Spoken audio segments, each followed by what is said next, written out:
Welcome to the show. We've got another great one planned for you here this week. I'm going to have with me West Point graduate and former First Lieutenant in the United States Army, Jeff Brown, who is now a partner at my law firm. We'll be talking about this year's election, particularly from a soldier's perspective.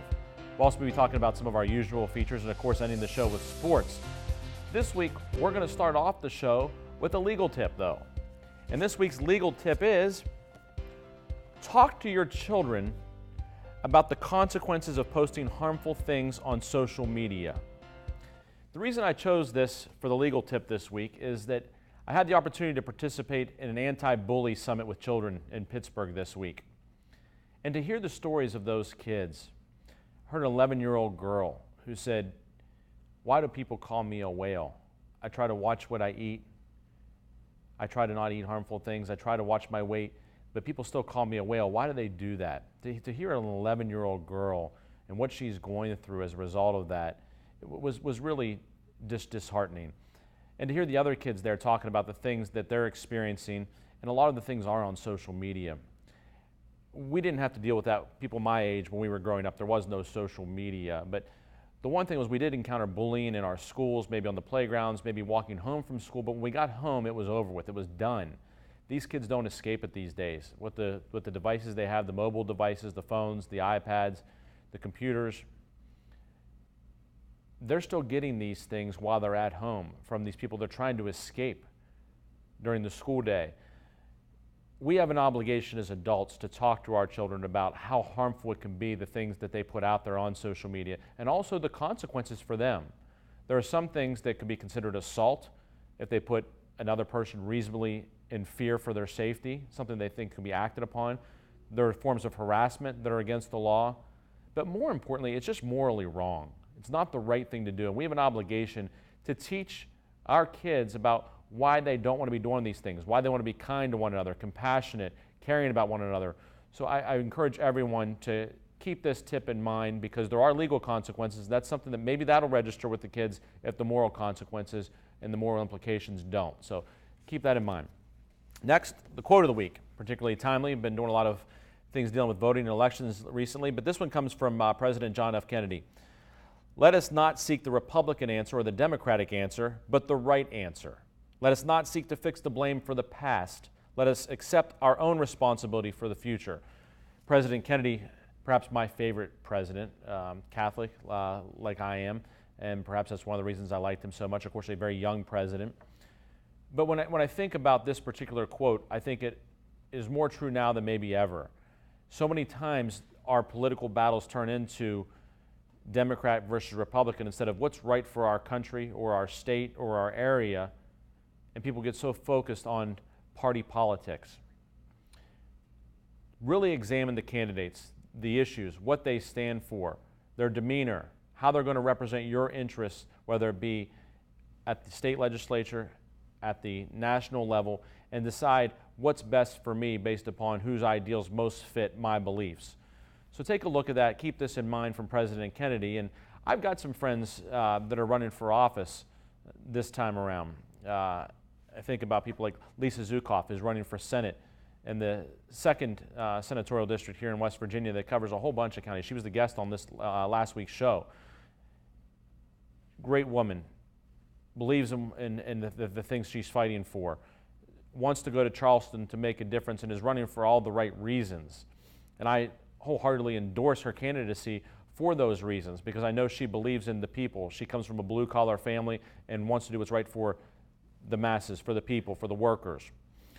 I think about Sean Fluharty, who's a friend of mine who's running for the House here in the 3rd District out of Ohio County for the House of Delegates, and the things that Sean has fought for down in Charleston during his first tenure here as a legislator, and he has fought against the repeal of prevailing wage. He's fought against the right to work bill, things that he believes that are important to unions and to people that are working here in this area. And he's not afraid to be a voice. He's not afraid to stand up to others and say, this is wrong, this is right, this is what the people back in Ohio County believe in. I wholeheartedly endorse his candidacy as well because of that, and because I know him and know what type of person he is. And I think over in Ohio about how Brian Shambaugh, who is running for Belmont County Commissioner, and as an independent, Brian, formerly a member of the Republican Party, but running for an independent for the Belmont County Commission, And knowing Brian and how he thinks everything through, how he really considers every issue, whether it's in his work life, his personal life, and he really thinks about what are the consequences of A, B, and C, because I've seen it firsthand in working with him and seeing him deal with issues and seeing him run fundraisers for cancer awareness events and other issues that are important to him. He puts his heart and his soul into things. So I've also endorsed Brian Shambaugh's candidacy over in Belmont County for commissioner because of those things and the way that he approaches every part of his life. And those are the types of things we want to be looking for. What are the right answers? Whose ideals match up with what we believe in as people? And then when you go to that ballot box, whether it be for early voting or whether it be on November 8th, election day, take pride in the ballots that you're casting, the votes that you're casting on that ballot. Take pride in the people that you're voting for and say, I think that this person can make a difference, and I'm one of the people that's going to vote for them to go make a difference. So we'll continue talking a little bit about the political season here. When we come back, Jeff Brown is going to be my guest. He's a former First Lieutenant in the United States Army, and he's going to be talking a little bit about the elections from a soldier's perspective. Stay with us on the Jamie Bordas Show. You know, Danoon Lumber is the place for quality natural hardwoods. And now you can take advantage of these offers to get your home ready for the holiday season. 3 1/4-inch red oak tongue and groove flooring for $4.25 per square foot. Just in time for Christmas. Children's rocking chairs only $115. Add the wow to any room with rustic walnut barn doors. As we always say, better grade, better selection, better price, better hurry. Danoon Lumber. Panhandle Cleaning and Restoration has been restoring homes after disasters for nearly 4 decades. Through that experience, we present Panhandle Custom Homes, Kitchens, and Baths. We handle your entire project, from concept to completion, working with you every step of the way. From the budget-minded upgrade to a fully custom remodel, you can trust the Panhandle name. Panhandle Custom Homes, Kitchens, and Baths. Welcome home.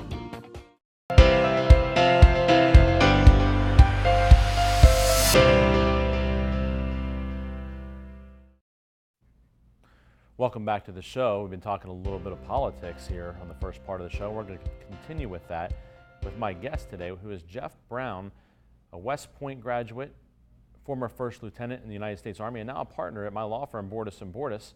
Jeff, thanks for being here today on the show. Thanks for having me on, Jamie. I've been wanting to have you on the show, and this is a particularly timely week to have you, I think, with the election coming up. And you grew up in Vermont. But then went on to West Point, the United States Military Academy. A lot of people may not realize you have to actually receive an appointment from a congressman in order to be able to go to West Point. But you did that, quite an honor. And you wrote a blog recently that was published on our firm's website, on Facebook also, and entitled kind of A Soldier's Perspective on what you want from a commander-in-chief, which I thought was particularly interesting when I read it, because not having been a soldier, not having been in the military, it does provide a perspective that there are a number of people out there that can share in that perspective, but there are a number of people like me who can't because we weren't in the military. So, what is it about being a soldier, and what do you look for in a commander-in-chief, which is one of the primary responsibilities of the president? Well, the biggest thing that I would look for in the commander-in-chief of the entire U.S. military as a junior officer, which is how I served when I was in the military, is steady, clear, deliberate leadership, meaning you have to have a plan. That's true from the lowest ranking private all the way up to the commander-in-chief. If you're going to accomplish your mission, it's not enough to hope or to overreact to things that are happening in front of you. You have to have a plan. Now, of course, you have to have the training and experience to react if there needs to be changes in the plan, but there has to be a clear plan. I think we've seen time and again that our military gets involved in these situations where maybe there's not a clear exit strategy, or maybe the support wasn't there to begin with. But that's what we need. We need a plan to make sure that, to the extent possible, all of our soldiers and sailors and airmen and Marine come home safely if possible, while giving them the tools that they need to accomplish the mission. So a steady hand and some planning up front is great. That's the number one thing that I look forward to. The other thing that I look for in the commander-in-chief is a steady temperament, a calm, cool temperament. It's not the type of situation where we can overreact to start getting ourselves into situations that we shouldn't be in. Someone who's calm, a steady influence at the very top of the chain of command. Also, somebody who has the humility to realize that these are professionals, that these men and women train sometimes for decades to accomplish these particular missions. That's especially true at the highest levels of our officership, at the level of the Joint Chiefs of Staff, at the level of our admirals and generals, that these men and women have trained their entire lives specifically to execute these missions. Once we have a clearly defined objective, then to the extent possible, the Commander-in-Chief and the civilian authorities should get out of the way and let the military professionals do their job. So steady hand at the top and some humility to let the professionals do what they're supposed to do to execute that mission in a way that the civilian authority expects us to do it. Let me ask you a little bit about, the guys that are on the ground, so to speak, with respect to our soldiers. I mean, do they actually view the president, who is the commander-in-chief, as their ultimate boss? I mean, do they look at it that way? Oh, I think that to some extent, you're always aware, and we do respect greatly the ability of the civilian political authority to exercise ultimate decision-making authority over the military. That's a bedrock principle of the United States and one that's fully supported. But I have to tell you that as a junior officer, you're mostly involved with the 6 feet in front of your face in a lot of these instances. My primary responsibility, as I saw it, was for the soldiers that served under me, who were under my command. They're my primary responsibility. You have a lot of interaction with your immediate boss. In this case, in my case, when I was in the active duty, that would have been a captain who I was primarily, he was directly in charge of me on the chain of command. Sometimes you have interactions with your boss's boss, the lieutenant colonel, the battalion commander, or the squadron commander in my case.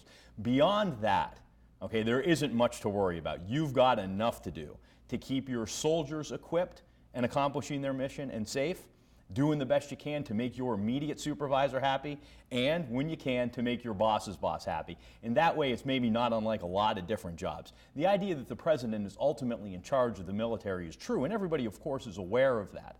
But the idea that who was ultimately in charge, that would be any direct connection to what the soldiers were trying to accomplish, very little. It's more like the tone is set by the civilian authorities, by the commander-in-chief ultimately, that a general tone is set for how these things are going to run. And that's what we're worried about more than ultimately who exercises ultimate decision-making. It's very unlikely that the president would have any direct say in anything that somebody on the lieutenant level would do. Been a lot of discussion about this year's presidential election and who's best equipped to be commander-in-chief. One of the things that Hillary Clinton has really hammered on is she's best prepared to be commander-in-chief, having been Secretary of State, having been a senator, having been First Lady even, whereas Donald Trump doesn't have that military experience or even involvement, so to speak. There's been criticism of her in terms of the way she handled maybe Benghazi and things like that. Where do you come in on these things in terms of what you look at and say, okay, who's best equipped to be commander-in-chief here? Well, that's a pretty clear answer for me, Jamie. One of the things that has always stuck with me from this presidential election cycle, which has been sort of unusual and maybe even outrageous in a couple different particulars, there are a few things that have really stood out to me. The thing that stood out to me most was Donald Trump's statement that in addition to targeting the terrorists that we're fighting, we would need to target, and I think his exact words were, take out the families of these terrorists.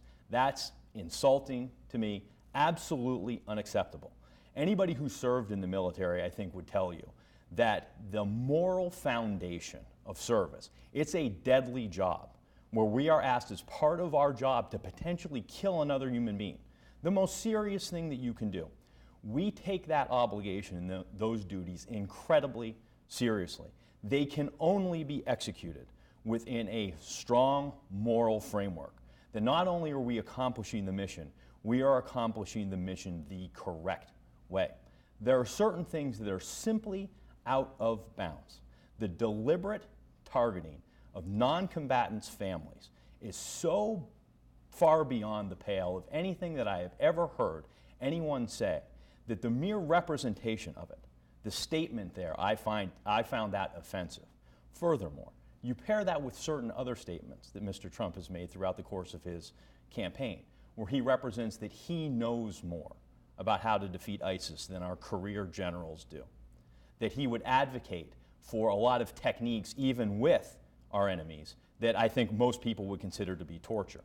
Those types of things are simply, to me, Huge red flags, something that just could not be tolerated. And believe me, the orders, particularly those to deliberately target non-combatant families of our enemies, and I don't care how viciously our enemies fight, we will fight the right way. Those orders, from my perspective as a former officer in the United States Army, those orders, if they were ever issued to deliberately target the families of our enemies, those orders would be refused.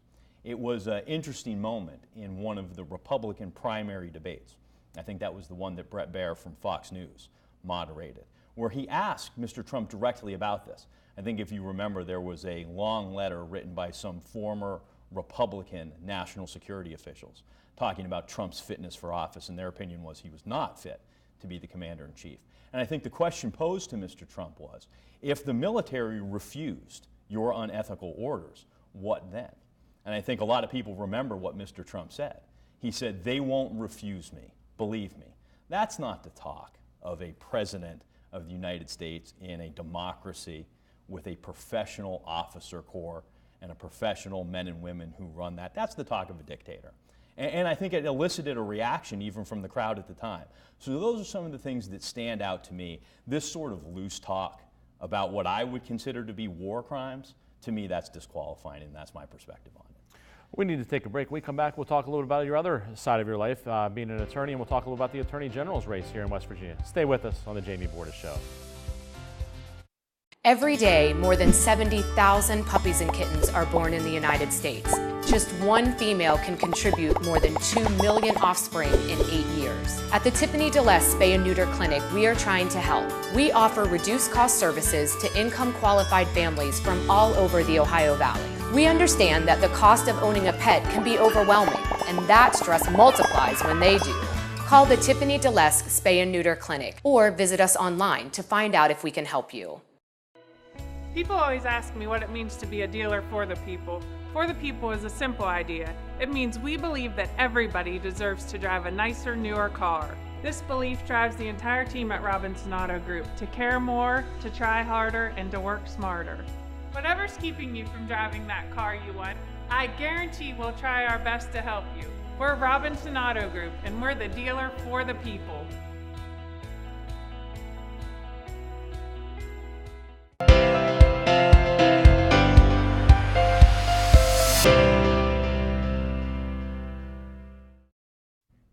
Welcome back to the show. I've been talking with my good friend Jeff Brown about politics, especially his perspective as a former soldier on the presidential election. But Jeff, I want to turn to another area of your life, which is being an attorney. You and I met in law school at Notre Dame after you'd gone to West Point and served in the military, and both working as attorneys now. There's a very hotly contested Attorney General's race here in West Virginia between the current Attorney General, Patrick Morrisey, and his challenger, Doug Reynolds. And one of the things that's really been highlighted with this race is the, I guess, drug epidemic is the way I would put it, here in West Virginia. And a lot of money pouring into this race. And, as not only a lawyer, but also as a citizen of the state and as a father of 5 kids, you've got 4, how drugs are affecting everybody in every family we seem to know. Yeah, it's incredible. It is the #1 issue in that particular race, as it should be. For our population, per capita wise, West Virginia experiences more death from overdoses related to these types of medications than any other state in the union. We are double the national average. The reasons for that are complicated, but it's absolutely something that needs to be addressed, and you're right. I have 4 kids, 3 of them are teenagers, and this thing scares me to death. Because once it gets a hold of you, it's very difficult to get out from under. I think all of us know families who have been affected by this, and it doesn't matter where you're from, who your parents are, what kind of money you have. This is a real problem. It is the #1 issue facing these Attorney General candidates, as it should be. It is a very significant problem. And it's also interesting to me, as you know, down at JBORDAS102716OA, I handle a lot of our firm's medical negligence cases. And the intersection of the law and medicine is something that we see with this opioid epidemic too. Not only is it the most important legal issue in the state, it's also the most important medical issue in the state from my perspective. It's something that absolutely needs to be addressed. In this regard, there's been a lot of criticism of the current Attorney General, Patrick Morrisey, because these drug companies are funneling money into his campaign from out of state. His wife has served as a lobbyist for drug companies, and that's how she makes her living, or has made her living.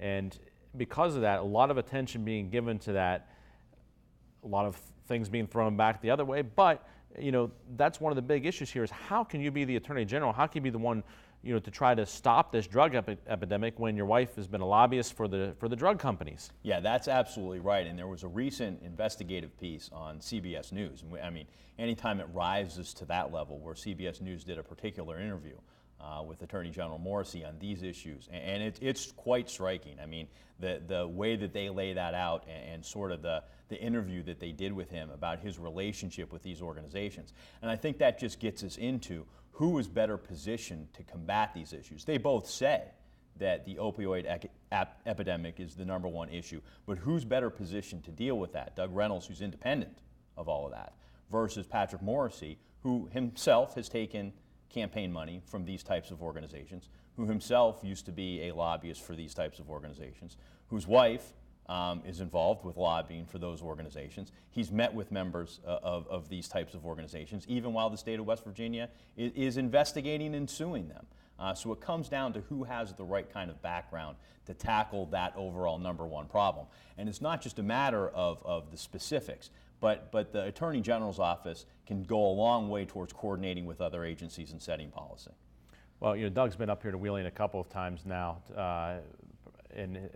in my conversations with him, he's made this a top priority. One of the reasons is that the thing I talked about at the beginning of this segment, which is he's got 4 kids as well.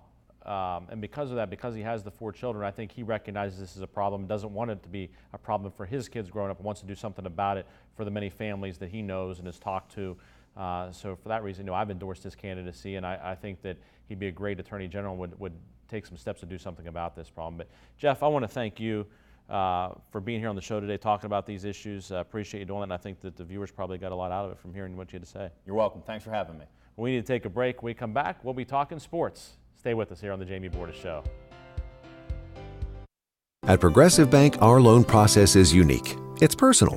Our local lenders ease your mind and help you get the loan you need and deserve. Progressive Bank, personal bankers with millions to lend to local families and businesses. Come in, Ohio Valley. We're lending. Fighting for homeowners.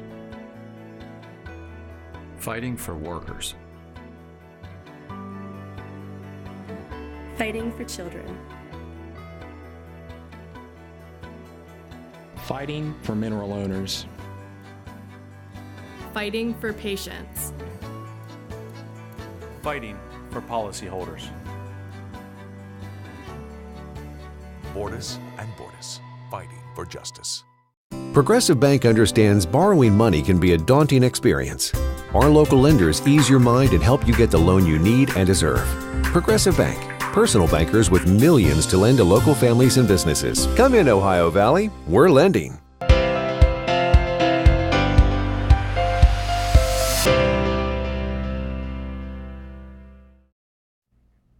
Welcome back to the show. We're going to turn from politics to the world of sports. And just like most weeks, we're going to start with our sports person of the week. And this week it's actually a group, and that is the West Virginia University football team defense. I actually had a chance to make it down to Morgantown last week. Didn't think I would get to do it, but I got to coach a pretty quick game between Wheeling Central and Bellsville, and then hop in the car and go down to Morgantown and get there by the middle of the second quarter. And to watch that defense play and to hold TCU to 10 points, a team that had scored at least 20 for the last 3 seasons, and to hold them to 10 points in an impressive win to move the Mountaineers up to the top 10 in the country, I thought was really noteworthy. And this is coming on the heels of holding Texas Tech to 17 points the week before in Lubbock.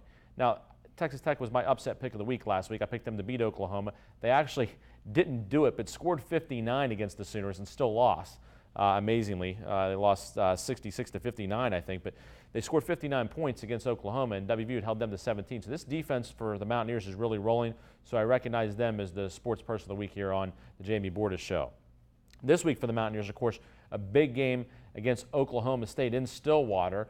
Amazing, here's another 11 o'clock local start for the Mountaineers. When they went to Lubbock a couple weeks ago to play Texas Tech, it was an 11 a.m. local start. Here it is again, 11 a.m., and you never know how that's going to affect teams. I mean, they have to travel, get into town, do all those things, and then they kick off at 11 a.m. after you've been staying at a hotel. Maybe it helps in some ways. I don't know, because you don't want to be lounging around a hotel all day, but I think it's always a little bit tough for the road team when you have to start at 11. So Mountaineers may get off to a little bit of a slow start this week, but I think they'll continue to win. They've kind of got it going now, and you get a little bit of momentum.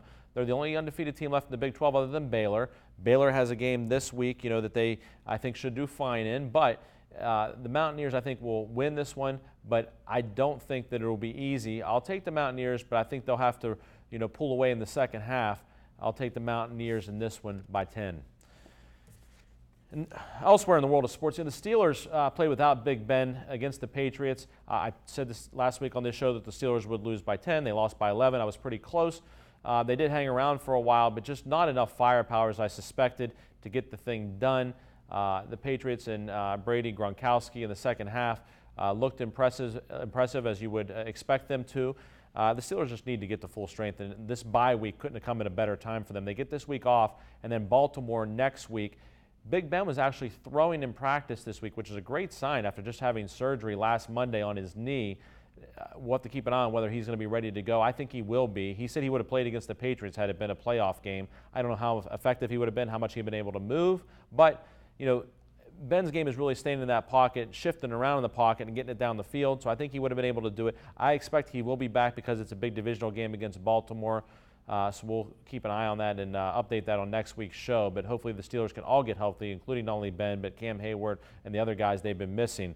Speaking of Pittsburgh sports, Sidney Crosby back for the Penguins after missing the first several games of the season due to concussion. Good to see Sidney back in the lineup so relatively quickly because he's missed extended periods of time in the past in his career due to concussions. So this one apparently maybe not as severe, and that's a great thing to see. The Penguins have gotten off to a good start this season, much better than last year where they had to kind of rally the second half of the season. So we'll continue to keep an eye on the Penguins as they've started off the season on a very high note. College football this week, in addition to that big Mountaineer game in Stillwater, of course, Ohio State got knocked off last week and surprised me, but special teams, abysmal, blocked punt, blocked field goal for the game-winning touchdown, not what we expect from an Urban Meyer coach team. Ohio State will probably have to really refocus for this second half, and I think they will. But big game now in the Big Ten this week between Michigan and Michigan State. Michigan now number 2 in the country. They go to East Lansing in that rivalry in-state game. I think Michigan will continue to roll. I think Michigan State will play hard, but they just don't have quite the team they've had in the past several seasons. That's sometimes a recipe for an upset, but I don't think it'll happen here. I'll take Michigan in this one. That's a noon kickoff, so you can watch that flipping back and forth from the WVU game if you want. Then at 3:30, a game that I want to watch because I haven't seen Washington play yet this year. They're number 4 in the country. They're at Utah, who's number 17, so I really want to check that one out. I'll take Washington, and then Nebraska at 7 o'clock at number 11, Wisconsin. I think Nebraska may be a little bit of a pretender. Wisconsin's had losses to Ohio State and Michigan, both great teams.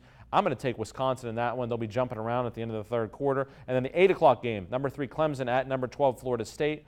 I will go with Clemson, even though it's in Tallahassee, just because I like their quarterback so much. I think Watson is just the real deal. He's shown it over the past couple seasons. I will take Clemson to beat Florida State in that one, but a great lineup of college football games this weekend. And the last weekend for Ohio high school football in the regular season. Hard to believe the pads will already be getting put away by some of these teams. It's gone quick, but it is the end of the season. We'll keep an eye on the playoffs as they approach. Thanks for being with us another week here on the Jamie Bordas Show. We'll see you again next week.